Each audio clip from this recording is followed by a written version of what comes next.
so happy to be here with everyone, really. And I'd like to cast my story in the framework of a Greek drama.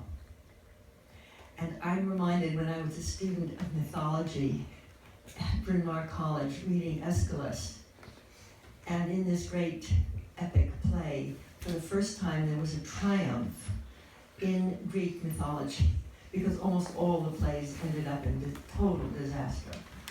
And I remember when I was at Bryn Mawr thinking, how would we write a play in modern society that would be a triumph, like a play by Aeschylus?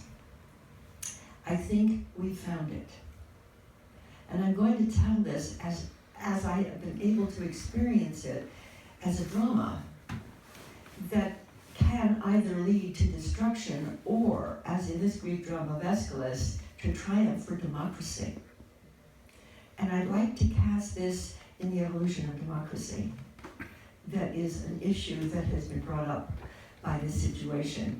So I'm going to start out and just tell you briefly the story of what I know about how this seemed to have been initiated. And it started with me working with Stephen Dinan of the Shift Network. I did all my teaching through him. It was very successful. He's a great promoter. You never got the name of any of your students. He didn't want you to own any of it. But he promoted me into the world. And the biggest thing that we did together was called Birth 2012. Do any of you remember Birth 2012 as an event? It was at the end of the Mayan calendar. Its purpose was to announce the new stage of evolution. And Stephen put the whole of Shift Network behind it, and I became the voice for the planetary birth. And it was global, and we had hubs forming everywhere, and it was a major, small, global event. But it was a very important, because I think I became the soul of the Shift Network. Because this was by far the most meaningful thing that was done. It was not just another teacher, but it was a planetary event. So jump now to 2015, when I had a retreat of many of my students that I had taught on Shift Network. Stephen was there, and during that retreat, he announced his intention to do the next event, a global event for 2020. That would bring the visions of the world together. He had an illusion of getting me up into space with Richard Branson, because he knows I want to make the announcement from space, and all kinds of big deal like that.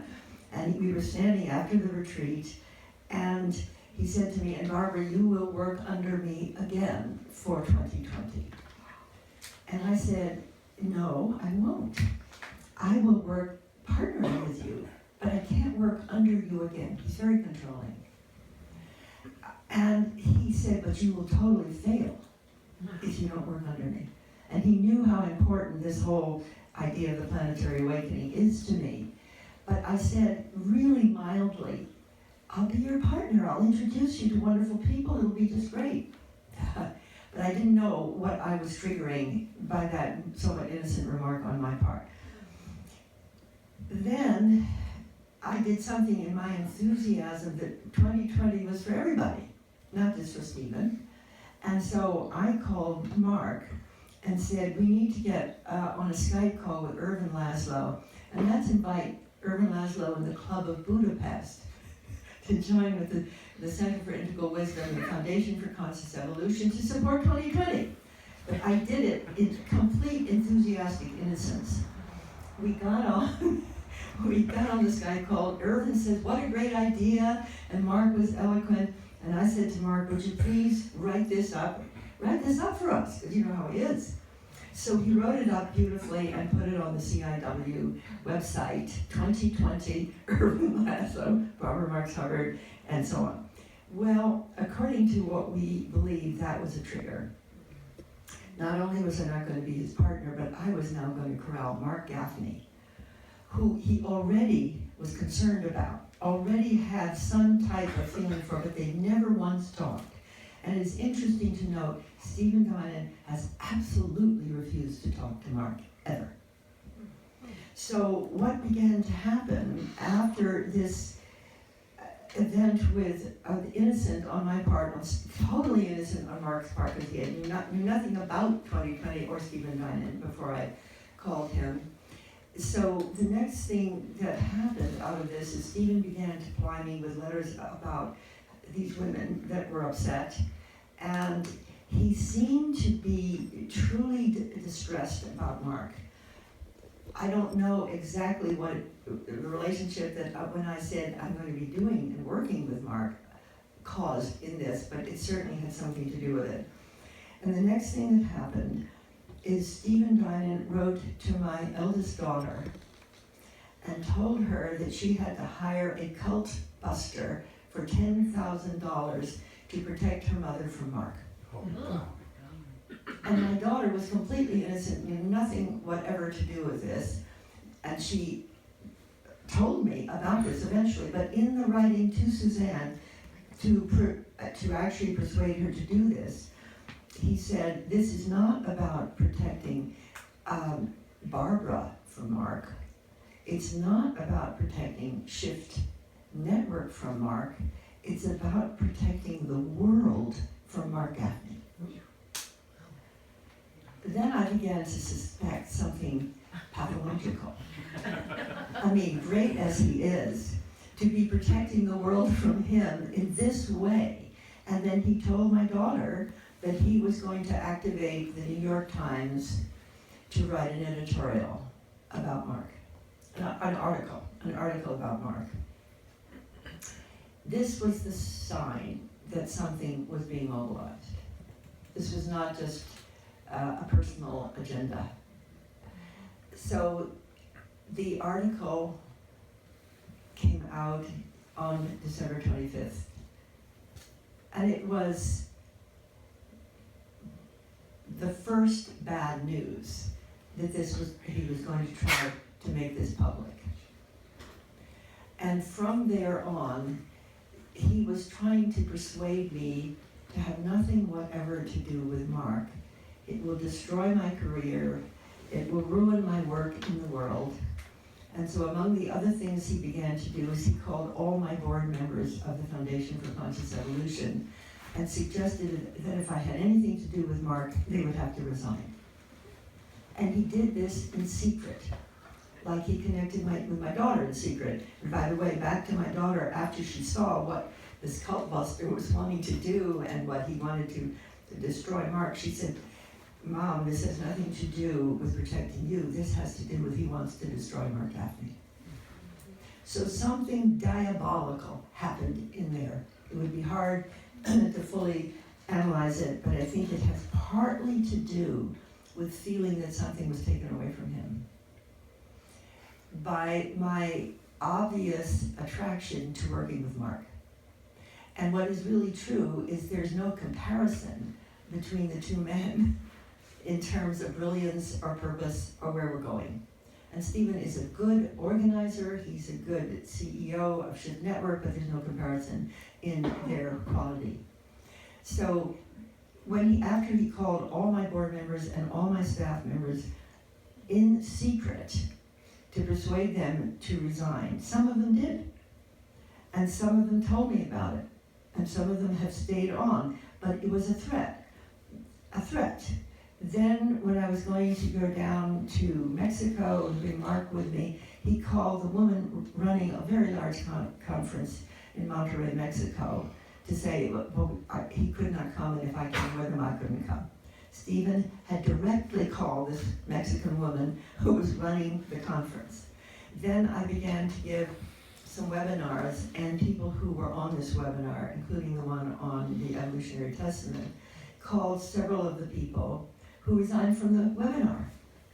And then I saw what was happening.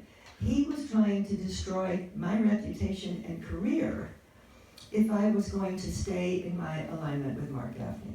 So then I would say, Stephen, let's talk with Marc. Let's have some interaction.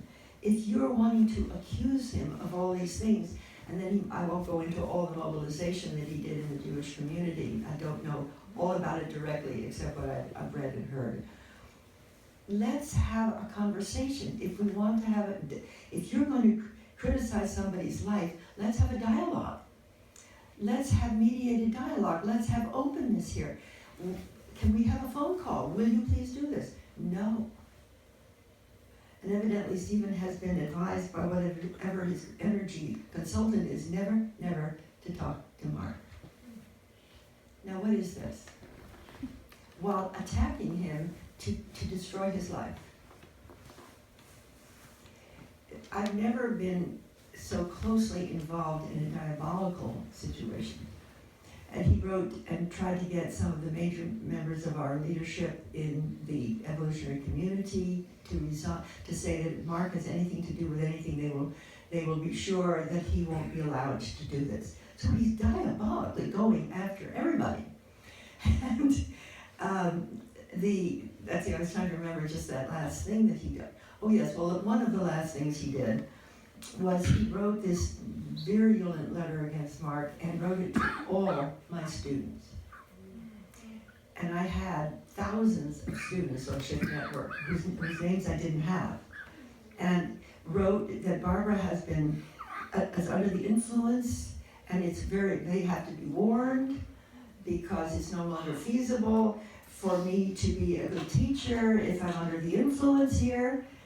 And the one thing only contact I had with Stephen is I said, you better give me the name of all those students so I can write back. And he wrote back, no, I own them all. So I was unable to communicate with my own students. And it's true that people then believe what they see on internet. So many people who care for me saying, why are you doing this, Barbara? Why would you be standing up for this? You don't have to do any of this.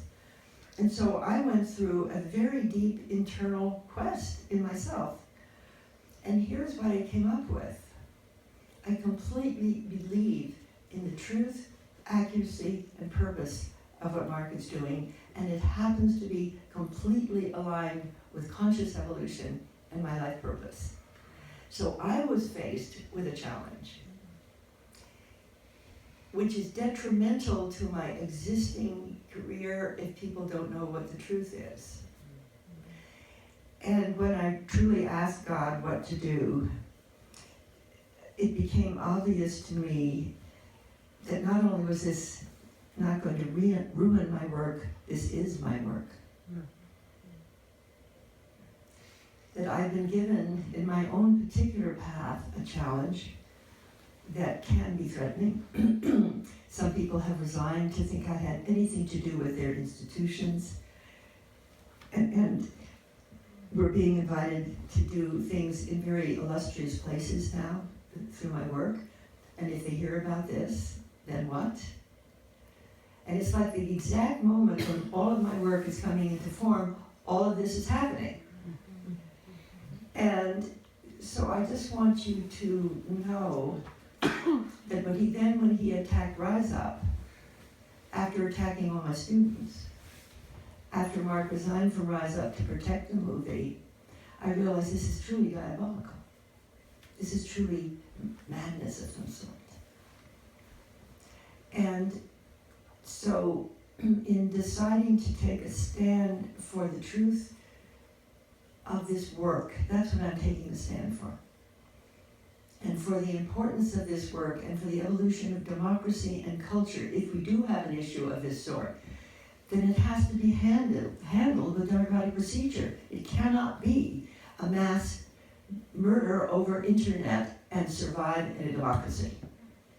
So the last point I'll make is extremism is the greatest thing that the United States and other cultures are facing. It's very hard to deal with it because extremists will attack and will not have any dialogue with that which they are attacking. And after he was working with my daughter to get her to handle this, hire this cult buster, my daughter said, "This is evolutionary jihad." He's out to destroy Marc. He's not protecting you, Mom. I'll never have anything to do with him. And if he ever did this to my daughter, like he had done it to my daughter, I'd call the police. So this is right where we are now in the situation. And as working in order to support what I think is the truth, here is the dynamism of the Greek drama. is it possible that this drama, by being brought forward in clarity and truth, will be the victory that democracy has to have when people are treated this way? Is it possible that we've been given an issue great enough, cruel enough, virulent enough, as crisis precedes transformation, to take a stand for democracy, truth, and increased love in the world? This is our issue. And everybody who supports Marc, who's worked with Marc, has an opportunity to take a stand. And you might feel, as I do, that this is what the work is now when it's challenging. It's easy enough to take a stand if everybody thinks it's great. But if they don't, then you'll see what it feels like. And how does this movement respond? And I think that already, with all the great blogs and all the great affirmations of him, it's all going to be shown how much goodness is already here. But still, when you're attacked, how do we take a stand?